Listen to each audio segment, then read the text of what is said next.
ভোগাই নদীতে বন্য হাতির খেলা, হাতির গোসলের অপরূপ দৃশ্য বাস্তবে দেখতে উৎসুক জনতার ভিড়। ভারত বাংলাদেশের মানুষ হাতির দলের এই খেলা দেখতে দাঁড়িয়ে থাকে নদীর তীরে। শেরপুরের নালিতাবাড়ি পানিহাটা মিশন সংলগ্ন পাহাড়ি টিলার পাশ দিয়ে প্রবাহিত খরস্রোতা নদী ভোগাই। ভারত থেকে বয়ে এসেছে এই নদীটি। বর্ষায় থাকে ভরা যৌবন, আর শুষ্ক মৌসুমে হাঁটু জল। শেরপুর জেলা প্রতিনিধি মঞ্জুরুল আহসানের প্রতিবেদনে থাকছে বিস্তারিত।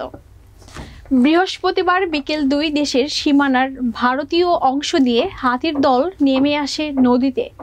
বাচ্চা সহ এসব হাতি অনেকক্ষণ অবস্থান করে নদীতে। দুটি হাতি ডাঙায় দাঁড়িয়ে পাহারা দেয় ওইসব হাতিদের। বাকিরা নদীর পানিতে মেতে ওঠে খেলায়। নদীর পানিতে গা ভাসিয়ে আবার কখনো সুরের চুমুকে পানি নিয়ে ছিটিয়ে দেয় শরীরে। এক হাতি আরেক হাতিকে যেন নিজের সন্তানের মতো ভালোবাসা প্রকাশ করে। আর মা হাতি তার বাচ্চাকে চোখের আড়াল হতে দেয় না কখনো। পাহাড়ি এসব হাতি নদীতে নেমে ইচ্ছে মতো পানি পান করে, গোসল করে সন্ধ্যা পর্যন্ত। এসব হাতির দলে রয়েছে একটি দলনেতা। দলনেতাকে অনুসরণ করে সকল হাতি। হিংস্র হাতিটি থাকে পাহারাদার হিসেবে। মানুষ তাদের তাড়াতে গেলে সেও মানুষকে উল্টো তাড়িয়ে নিয়ে যায়। দলের সবাই না যাওয়া পর্যন্ত পাহারাদার হাতি দাঁড়িয়ে থাকে চুপ করে। পানি ছিটিয়ে এসব হাতির নদীতে গোসল করার দৃশ্য সব সময় হয় না। তাই ভারতীয় লোকজন নদীর উপর ব্রিজে দাঁড়িয়ে সেই ছন্দময় দৃশ্য দেখে।